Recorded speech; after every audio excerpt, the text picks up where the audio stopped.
Halo semuanya, perkenalkan saya Johannes Felix. Nah, di sebelah saya sini sudah ada Lars. Kita pada video kali ini akan mendemokannya, memperagakan cara kerja Lars ini. Nah, sebenarnya ada empat mode kerja dalam Lars ini.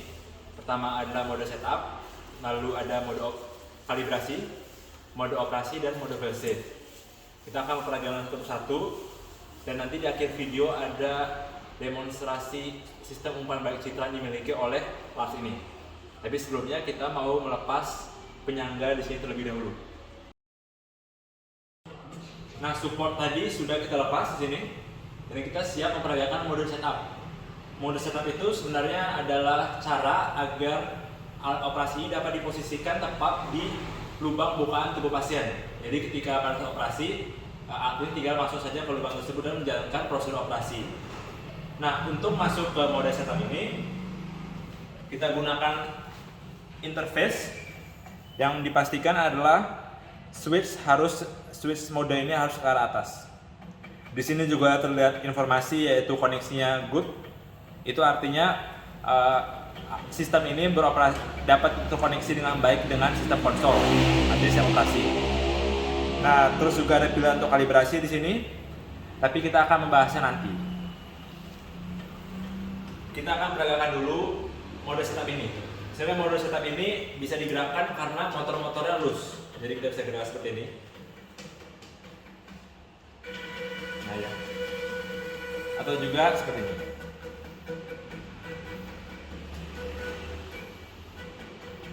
Nah, tapi terlihat bahwa sekalipun kita biarkan ada beberapa motor yang loose, tetap saja ada dua motor, bagian yang namanya EF dan FG, yang tetap mengeras. Gunanya apa? Agar parallelogram tetap terjaga. Apa itu parallelogram? Parallelogram itu adalah sebuah konfigurasi yang memungkinkan terdapat satu titik diam di sini. Jadi misalnya pada saat operasi, titik diam ini namanya RCM. Dokter itu bisa menggerakkan elevatornya kemana-mana, tapi tetap diam di sini titiknya RCM-nya. Ini nanti yang lokasi bukaan pada tubuh pasien. Ini penting dipastikan agar bukaan tubuh pasien itu tidak melebar, tidak menyebabkan invasi yang berlebih. Nah, apabila dokter sudah memposisikan robot ini ke titik diam tadi, ke lokasi bukaan tubuh pasien, dokter dapat memutar linear rotator sehingga linear rotator ini bisa masuk ke dalam, alat ini bisa masuk ke dalam dan memulai prosedur operasi. Nah, demikian proses mode setup. Selanjutnya adalah mode kalibrasi. Mode selanjutnya adalah mode kalibrasi. Pada mode ini dokter dapat men-set sudut nol setiap join agar akurasi tetap terjaga. Nah, untuk dapat masuk ke mode kalibrasi ini ada pilihan calibrate di sini. Nah, dokter tinggal memencet knob ini dan muncul beberapa pilihan join yang hendak dikalibrasi. Udah. Misalnya sekarang ingin dikalibrasikan join GH, maka dipilih join GH di sini lalu ditekan knob itu. Nah, ketika join GH ini sudah dikalibrasi, maka semua join yang lain selain GH tidak dapat digerakkan kecuali GH itu sendiri. GH ini digerakkan agar dapat memposisikan sudut nolnya. Nah, untuk memposisikan sudut nol itu digunakan alat ini. Nah, posisi sudut 0 GH itu adalah tegak lurus dengan frame terangkas sebelumnya. Nah, ketika posisi GH ini sudah tegak lurus, pada sistem antarmukanya dipilih save. Proses kalibrasi setelah selesai dilakukan. Nah, kita sudah tadi mengkalibrasikan join GH, itu sangat mudah, tinggal menggerakkannya saja. Tapi berbeda dengan join EF dan FG, karena EF dan FG ini menggunakan round gear, jadi kita tidak bisa menggerakkan loadnya seperti layaknya motor GH tadi. Kita harus menggunakan alat bantu ini agar kita dapat menggerakkan motor FG. Kita pastikan dia 90 derajat, lalu menggunakan alat bantu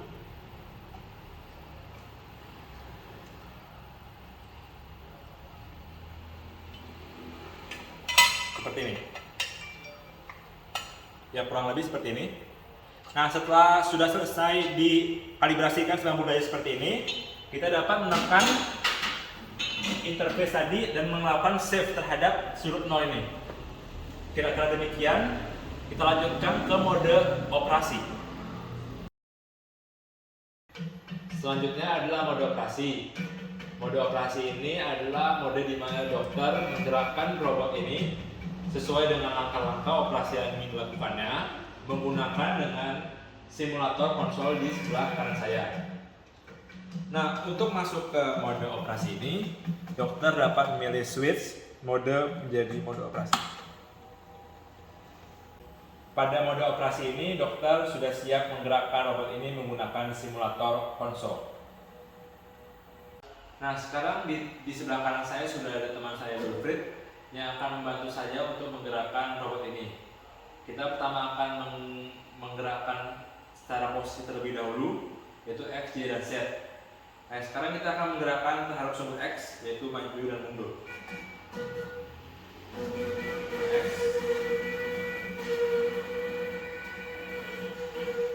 Nah, terlihat di sini tadi pada saat gerakan X, motor GH ini lebih banyak mendominasi dibandingkan motor-motor lainnya. Nah, lalu selanjutnya adalah gerakan sumbu Y, yaitu kanan kiri. Nah, di sini terlihat di sini bahwa motor D ini lebih banyak mendominasi dibandingkan motor-motor lainnya.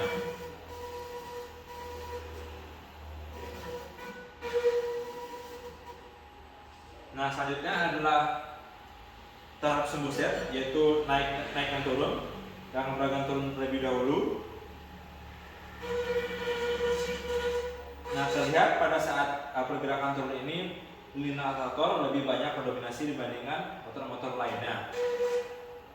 Nah, terlihat sini pada saat pergerakan yang dilakukan ada hal yang menarik, yaitu ada satu titik diam di sebelah sini kira-kira. Nah, titik diam ini namanya RCM. Gunanya RCM ini adalah pada saat dilakukan operasi, RCM ini letaknya ada pada sayatan bukaan tubuh pasien. Jadi, sekalipun dokter menggerakkan N efektor ini kemanapun, tetap saja sayatan bukaan tubuh pasien itu diam di sini, yaitu diam di RCM. Nah, selanjutnya kita akan menggerakkan orientasi. Terdapat 3 jenis gerakan orientasi, yaitu roll, yaw, dan pitch. Pertama, kita gerakkan dulu rollnya. Nah, terlihat di sini tabung mengalami putaran. Selanjutnya, gerakan yaw.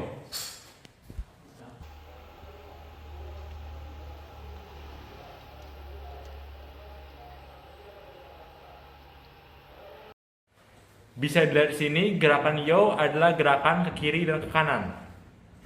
Selanjutnya adalah gerakan pitch. Dapat dilihat di layar bahwa gerakan pitch adalah gerakan ke kanan dan ke kiri.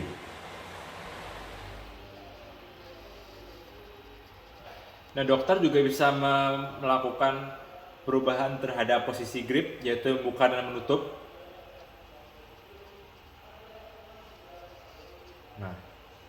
Nah, terlihat di sini pergerakan roll pitch yaw itu dibantu oleh servo yang menggunakan mekanisme puli.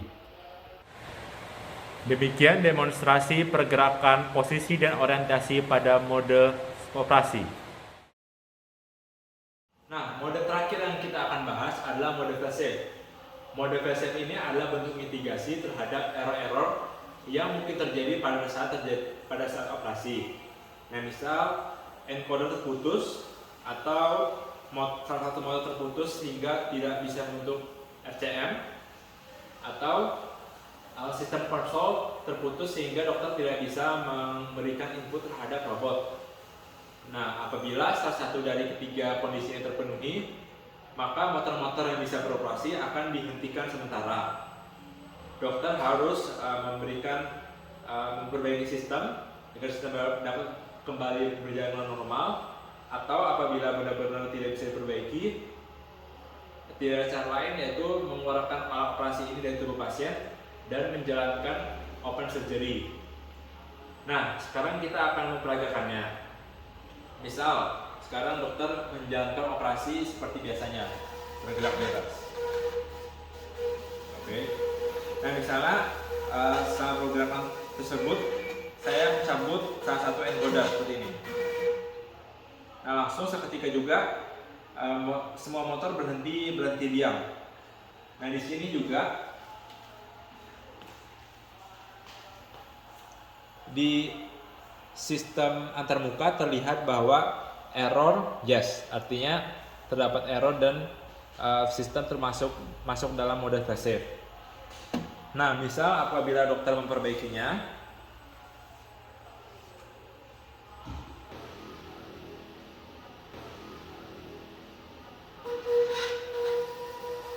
apabila sistem sudah diperbaiki oleh dokter, maka robot dapat bergerak lagi sesuai dengan masukan dari sistem konsol. Nah, demikian penjelasan saya mengenai mode failsafe. Nah, setelah tadi kita sudah mencoba memperagakan pergerakan robot, kita akan mencoba memperagakan sistem umpan balik citra. Ini adalah kamera yang digunakan yang akan masuk ke dalam tubuh pasien, sehingga dokter bisa mengetahui bagaimana kondisi dalam tubuh pasien tersebut. Nah, berikut ini adalah visualisasinya. Pada saat subsistem kamera masuk ke dalam tubuh pasien, kondisi dalam tubuh pasien adalah gelap sebab tidak ada pencahayaan. Nah, pada kondisi ini dapat digunakan fitur pada sistem umpan balik citra, yaitu fitur pencahayaan, di mana pencahayaan juga dapat diatur intensitasnya seperti yang akan didemokan berikut.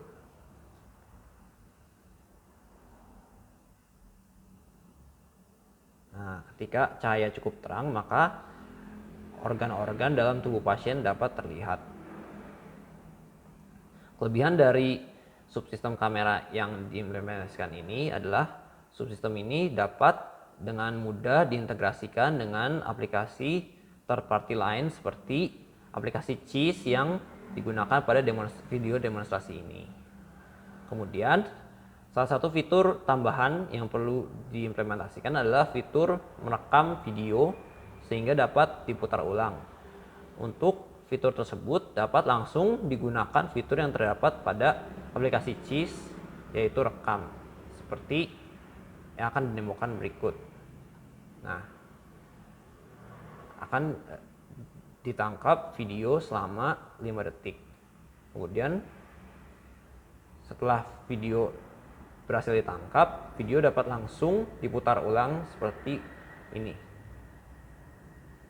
Nah, dapat terlihat bahwa video terputar ulang dengan baik. Demikian demonstrasi dari sistem umpan balik citra. Demikian penjelasan saya mengenai demonstrasi robot Lars ini. Terima kasih.